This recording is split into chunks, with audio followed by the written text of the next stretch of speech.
রব্বুল আলামিনের তরফ থেকে সমস্ত কবরবাসীর আযাব বন্ধ হয়ে যায়। জোরে বলেন সারা মাস প্রত্যেকটা কবরবাসীর কবরের আযাব মাফ হয়, কবরের আযাব হয় না।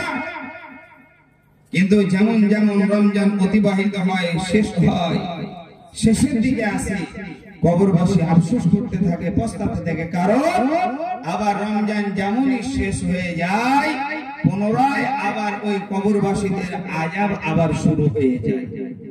তো বাবজিরা, এই কবরবাসী আপনার আমার আত্মীয় স্বজন যারা আছে, এদের জন্য আযাবকে মাফ করাতে হলে আপনাকে আমাকে করতে হবে কি, রব্বুল আলামিনের দরবারে তাদের জন্য মাগফিরাতের দোয়া চাইতে হবে, নাকি বলছেন? আল্লাহর দরবারে হাত উঠিয়ে দেন। রমজান মাস চলে গেছে তো কি আছে, হাত উঠান, আল্লাহ আমার আব্বাজানের কবরের আযাব মাফ করো, আমার আব্বাজানের গুনাহ খাতা মাফ করো, আল্লাহ আমার গুনাহ খাতা মাফ করো, জেনে অজেনে দিনে রাতে ছোট বড় যত গুনাহ করেছি আল্লাহ মাফ করো, আল্লাহ মাফ করো। আপনার আমার তো গুনার শেষ নেই।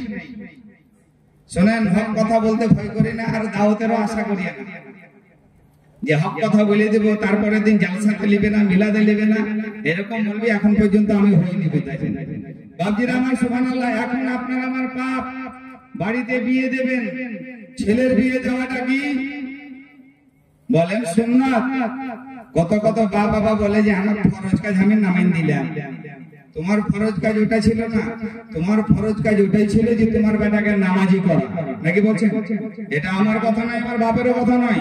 আল্লাহর নবী আকা মুস্তাফা আমার বলেন যে তোমার ছেলের বয়স যখন হবে 5 নামাজের দিকে নিয়ে চলো, যখন হবে 7 নামাজের দিকে নিয়ে চলো, পূর্ণ বয়স যখন হয়ে যাবে 12 বছর, নামাজ পড়তে যদি না যায় তাকে মেরে মসজিদে নামাজ পড়তে পাঠাও। এই বাপের কর্তব্য ছিল, কাজ ছিল ছেলেকে নামাজি করা। কিন্তু আপনি আমি তো সেরকম বাপ নয়। ছেলেকে করলাম রাজমিস্ত্রি, কাকে করলাম কাঠমিস্ত্রি, কাকে করলাম মোটরসাইকেল মিস্ত্রি। আমি বলবো না যে ওগুলো করতে মানা, নিষেধ নেই, ওগুলো করতে মানা করবো না, কিন্তু ওগুলো করার পূর্বে আপনি আপনার ছেলেকে নামাজি করুন। কিন্তু কতজন আছে বলতে পারছে, বলে যে আমার ছেলের বিয়ে দিলাম, মৌলভী সাহেব আমার মাথার ফরজ আমি নামিয়ে দিলাম, বলে না, বলে না। কিন্তু বাকিরা আপনার ফরজ ছিল ওটাই যে আপনার বেটাকে নামাজি করা। তো যাই হোক, বিয়ে ব্যাটারি দেন আর বিটিরি দেন, বুঝতে পারছেন? হ্যাঁ, এখন তো ব্যাটারি সব, বুঝতে পারছেন? মোবাইল বলেন তাও ব্যাটারি, মাইক বলেন তাও ব্যাটারি, লাইট বলেন তাও ব্যাটারি, সবই ব্যাটারি, বিটির কিছু নাই। হ্যাঁ, কিন্তু বাবজিরা আমার, বিয়ে শুরু হলো থোবরার দিন থেকে শুরু হলো স্টার্ট গুনাহ। এখন বর্তমান সমাজে গুনাহ প্রথম নম্বর হচ্ছে ডিজে, নাকি? গান বাজাতেই হবে, গান না বাজালে ওই বিয়া মনে হচ্ছে, ওরা মনে করে যে শুদ্ধ হবে না। নাউজুবিল্লাহ, আস্তাগফিরুল্লাহ। এই স্টার্টিং হয়ে গেল কি, গান বাজনা গুনাহ। দ্বিতীয় নম্বর কি হলো, বোমাবাজি। হয় না, হয় না? মাদ্রাসা মসজিদে 50 টাকা দান করার ঢং নাই, আর কেমন বোম ফাটে যে দেখেন, ধারা গরম করে, সুবহানাল্লাহ। তার জন্য গ্রামের মানুষ যারা মা বোনেরা ইশার নামাজ পড়ে, এই বোমবাজির জন্য তাদের অসুবিধা হয়। যারা কোরআন তেলাওয়াত করে, বোমবাজির জন্য অসুবিধা হয়। যারা নামাজ জামাতে পায় না, পরবর্তীতে যারা পড়ে তাদের অসুবিধা হয়। তাসবিহ তাহলিল যারা করে তাদের অসুবিধা হয়। যারা বিশ্রাম নেই তাদের অসুবিধা হয়। মায়েদের অসুবিধা হয়, বাচ্চারা শুয়ে থাকে, ওই বাচ্চাদের অসুবিধা হয়। তো দ্বিতীয় নম্বর হচ্ছে গুনাহ বোমবাজি করা, করা না, করা না। তারপরে আবার হুলি, হ্যাঁ, এই হুলি রং খেলা খেলি, বুঝতেছেন? এগুলো সব শরীয়ত বিরোধী কাজ।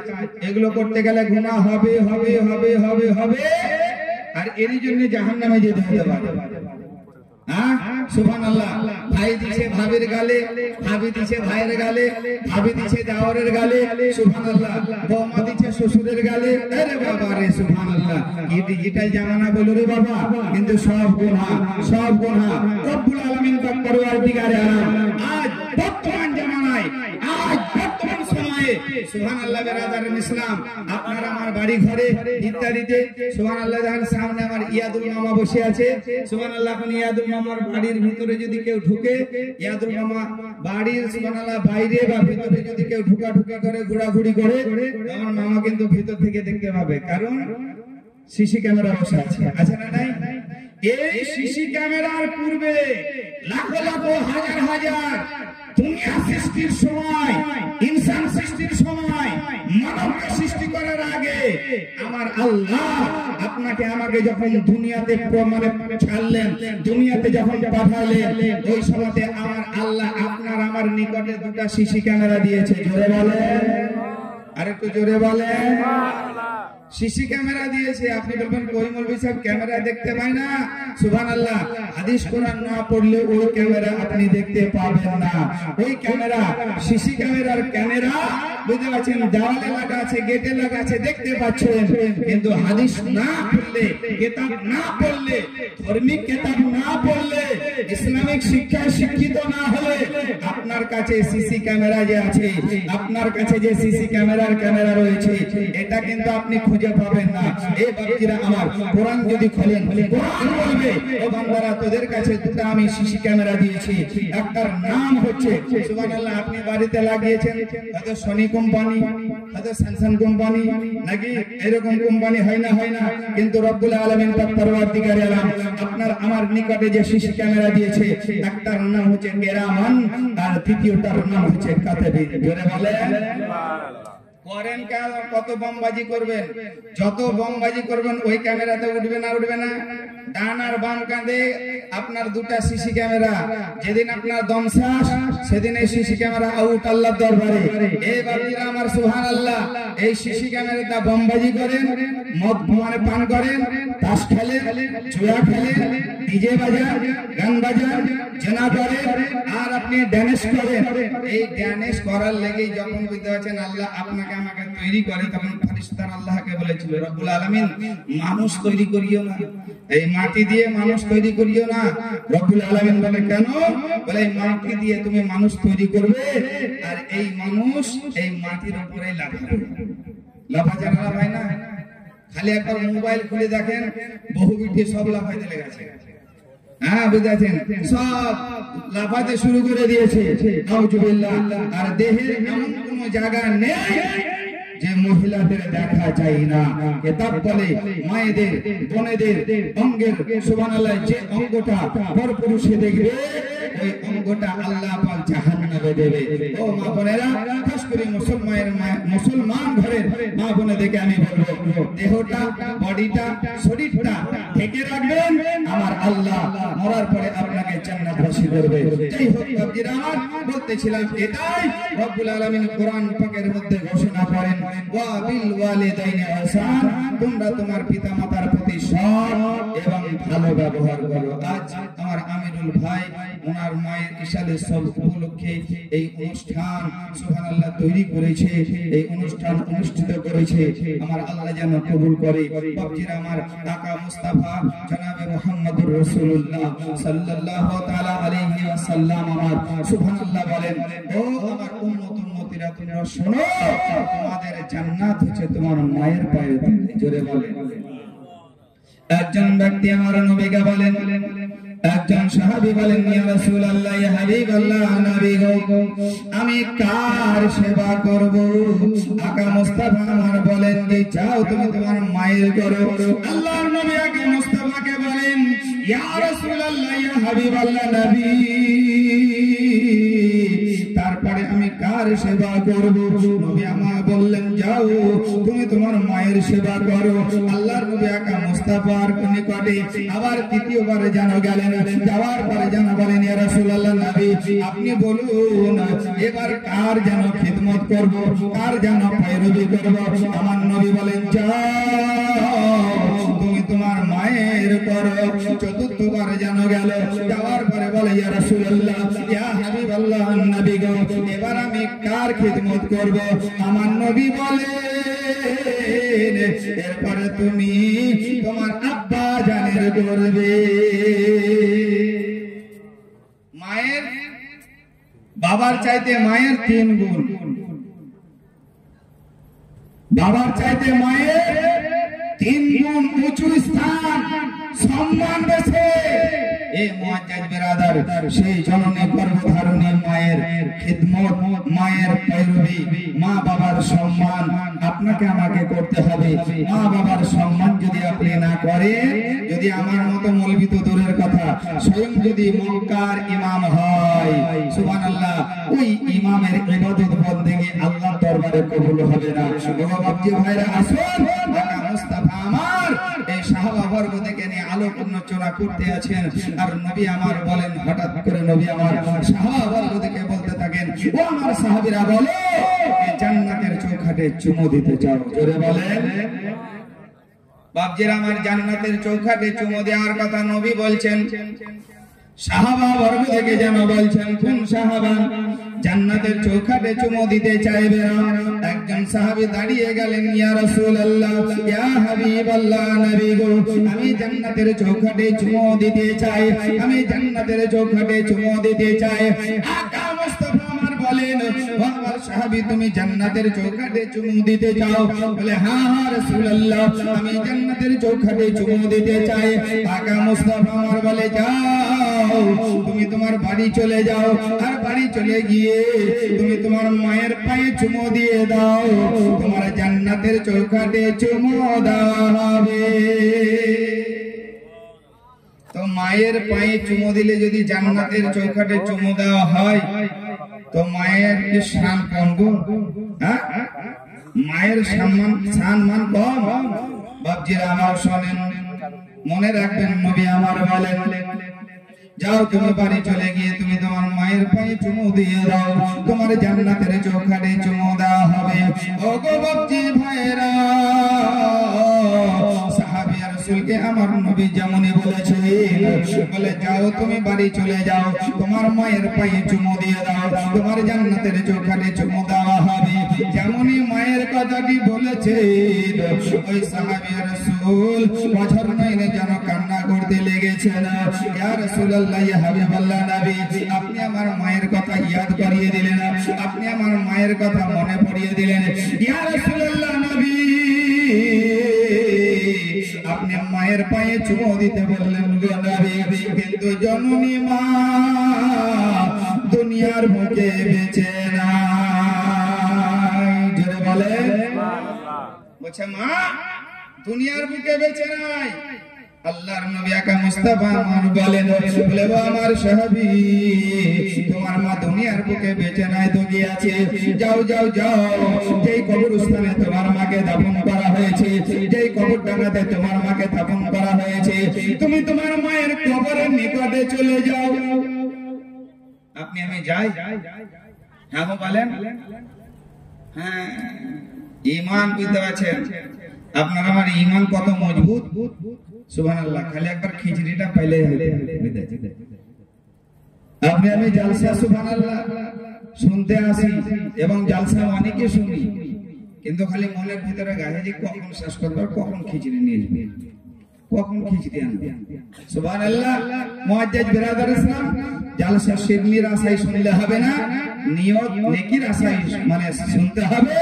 আর নেকির আশায় করে জালসা আপনি শোনেন, ওই জালসার নেকি আপনার আমলনামাতে লেখা হবে। জোরে বলেন। আরে শিরনি তো 12 মাস খেয়েছে, নিজে বাড়িতে করে খেতে পারবেন। এখন অভাবী আছে কেউ দুনিয়াতে? হ্যাঁ, গরিব আর নেই, বুঝতে আছেন? সুবহানাল্লাহ। বড় লোক সব, মূর্খ আর নেই, সবাই জ্ঞানী। কোন মানুষ জানে না যে নামাজ পড়তে হবে? কিন্তু বুঝতে আছেন, আপনার আমার অভাব নয়, কিন্তু অনেক স্বভাবের দোষ আছে। আচ্ছা না? নামাজ জানি পড়তে হয়, কিন্তু তাও পড়ি।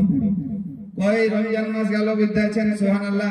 একাদ বেয়াদবকে দেখছি, বুঝতে আছেন, রোজাদারের সামনে যে টানা টানছে, বুঝতে পারছেন? আমিও বলছি ভিতর ভিতর, বুঝতে আছেন, মুখ ফুটে বলতে পারি না, তো মসজিদ থেকে তেড়ে দিবে ভয়ে। আমিও ভিতর ভিতর বলছি যে আল্লাহ সেই দিন, কিয়ামতের দিন তোকে টাইনি জাহান্নামে পড়বে, তোর হাড্ডি পাশে ছেড়ে যাবে, তা আল্লাহ ছাড়বে না। কারণ তুই রমজান ছেড়েছিস। সুবহানাল্লাহ। হাদিসের মধ্যে আছে, এই রমজান পাওয়ার পরে যে রমজান রোজা রাখলো না, রমজানকে ছেড়ে দিল, জিবরিল আমিন বলেন নবী তার উপরে লানত বর্ষিত হোক।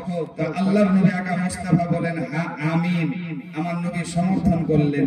এ মুআজ্জাজ বিরাদার ইসলাম, আল্লাহর নবী আকা মুস্তাফা জনাবে মুহাম্মদুর রাসূলুল্লাহ সাল্লাল্লাহু আলাইহি ওয়াসাল্লামের সুবহানাল্লাহ আপনি আমি উম্মত, আপনাকে আমাকে রোজা এবং নামাজ, আমি চিন্তা করে পাই না যে নবীকে 50 ওয়াক্তের নামাজ দিয়েছিলেন আপনার আমার জন্য।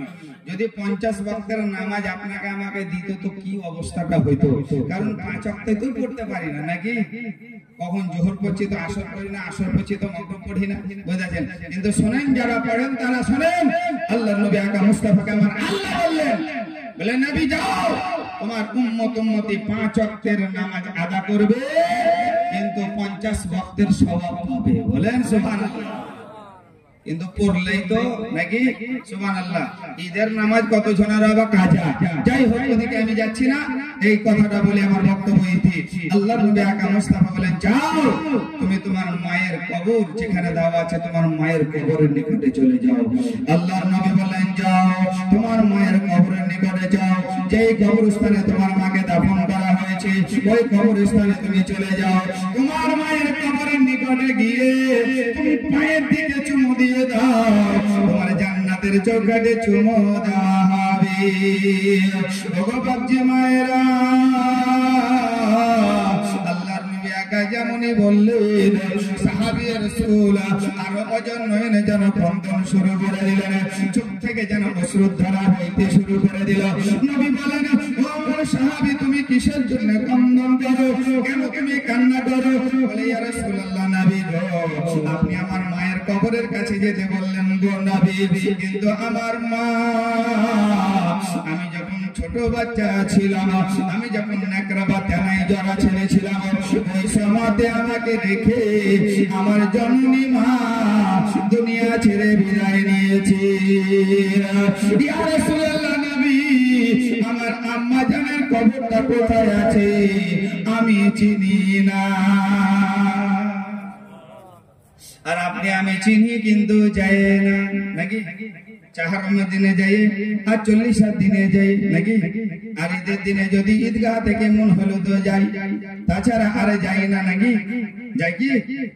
কিন্তু অনেক ছেলে আছে যারা যায়, অনেক ছেলেরা আছে যারা যায় এবং মা বাবার নামে বাৎসরিক কোরআন খানি এবং মিলাদুন নবী মানায়, বুঝতে পারছেন?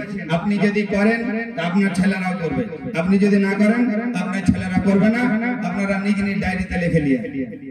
এই মুআজ্জাজ বিরাদার ইসলাম, নবী পাক সাল্লাল্লাহু আলাইহি ওয়াসাল্লাম আমার বলেন যে যাও তোমার মায়ের কবর। বলে হুজুর আমি মায়ের কবর চিনি না, ছোট্টবেলায় দেখে আমার মা ইন্তেকাল বরণ করেছে। বাপজিরা আমার নবীকে যেমন বললেন ইয়া রাসূলুল্লাহ নবী আমি আমার মায়ের কবরটা চিনি না গো নবী। আল্লাহর নবী বলেন ও আমার সাহাবী তুমি তোমার মায়ের কবর চিনো না তো গিয়ে যাও, তুমি তোমার বাড়ি চলে যাও, তোমার বাড়ির ভিতরে গিয়ে তুমি বাড়ির আগের মধ্যে একটা 4 কোণা একটা ছক এঁকে নাও, কবরের ছক একটা এঁকে নাও, 4 কোণা করে একটা দাগ এঁকে নাও, তুমি মনে করবে এটাই আমার মায়ের কবর, পায়ের দিক লক্ষ্য করে চুমু দিয়ে দাও, তোমার জান্নাতের চৌকাঠে চুমু দেওয়া হবে। আমার বলার উদ্দেশ্য যে মা যাদের বেঁচে আছে মা বাবার সম্মান করেন, আর যাদের ইন্তেকাল হয়ে কবরে শুয়ে আছে তারা মা বাবার জন্য মাগফিরাতের দোয়া আল্লাহর কাছে চান।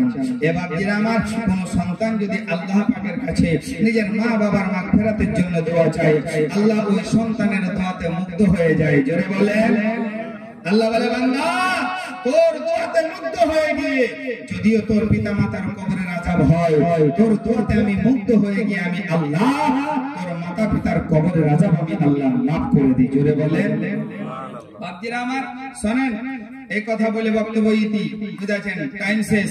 সুবহানাল্লাহ। অনেক বক্তা আছে, বাহিরেরও বক্তা আছে, বুঝাছেন? যাই হোক সুবহানাল্লাহ।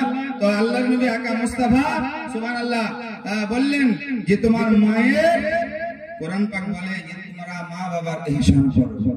তো বাপজিরা আমার, আপনি আমি এখন ভয় করি না, এই মিলাদ জলসা থেকে বেরিয়ে যাওয়ার পরে খালি আপনার মুখস্থ আপনার আমার মুখস্থ বিদ্যা এটাই ওনারা মৌলবীরা বলবে ওদের বলার কাজ বলবে মৌলবীরা ওদের বাবার ঘর থেকে বলে না, বুঝতে পারছেন? কিন্তু এটা বুঝতে পারবেন আপনি আমি যখন বুঝতে পারবো যখন মরবো, নাকি বলে মরবি যেদিন বুঝবি সেদিন। তো কবরে মানুষকে আযাব হয়, কেমন আযাব হয়? বলছে একটা ডান্ডাতে যে প্রহার করে মারে মুর্দা ব্যক্তিকে, ভালো করে শুনেন কান করে, এই কথাটা বলে শেষ। বলছে মুর্দা ব্যক্তিকে এই ডান্ডাতে যে প্রহার করে মারে, এই ডান্ডাতে মারতে থাকে, লাঠিটাতে মারতে থাকে, ওই ডান্ডা যদি ওই ফারিস্তার হাতটা ফসকে যদি জমিনে পড়ে যায় তো সারা পৃথিবীটা ধুলো হয়ে যায়। আপনি আমি সুবহানাল্লাহ কি না কি মনে করছি, বুঝতে পারছেন? কিন্তু আপনার আমার ভিতরে যদি ইলমে দ্বীনের শিক্ষা থাকতো, ইলমে দ্বীনের জ্ঞান থাকতো, কোরআনের জ্ঞান থাকতো, হাদিসের জ্ঞান থাকতো, আল্লাহ রাসূলের ভয় থাকতো, অবশ্যই আপনার আমার দীর্ঘ বিশ্বাস হতো যে কবরে এরকম হয়, আপনিও বুঝতে পারতেন। যাই হোক ব্রাদার, আমি আল্লাহ পাকের পবিত্র কালাম কোরআন, এই কোরআন থেকে আয়াতে কারিমা তেলাওয়াত করেছিলাম, ওয়া বিল ওয়ালিদাইনি ইহসান, তোমরা তোমার পিতামাতার প্রতি সৎ এবং ভালো ব্যবহার করো। মহান আল্লাহ আপনাকে আমাকে আমাদের সকলকে যেন মা বাবার প্রতি সৎ ব্যবহার করার তৌফিক দান করে, বলুন আল্লাহুম্মা আমিন। আর আমি আরেকটা কথা বলবো যে আপনাদের একবারে চোখের সামনে মাদ্রাসা, আমার ভিতরে মৌলবি করতে হবে না, মানে টাকা কম, বুঝতে পারছেন? এতটুকু আপনার ছেলেপিলাকে শিখান যাতে আপনার জানাজাটা পড়তে পারে, আপনি মরে 60 হয়ে থাকবেন, আপনার মাথার কাছে বসে যেমন আপনার ছেলেটা যেন কোরআন পড়তে পারে, আপনার কবরের পাশে গিয়ে আল্লাহ পাকের কাছে যেন দোয়া করতে পারে, আপনার কবরটা জিয়ারত করতে পারে, হালাল হারামটা যেন বুঝতে পারে, অতটুকু শিখান। প্রত্যেকটা নিজ নিজ সন্তান ছেলে মেয়েকে এই মাদ্রাসা পড়তে পাঠাবেন। যদি পড়ান তাহলে লাভ আপনারই হবে।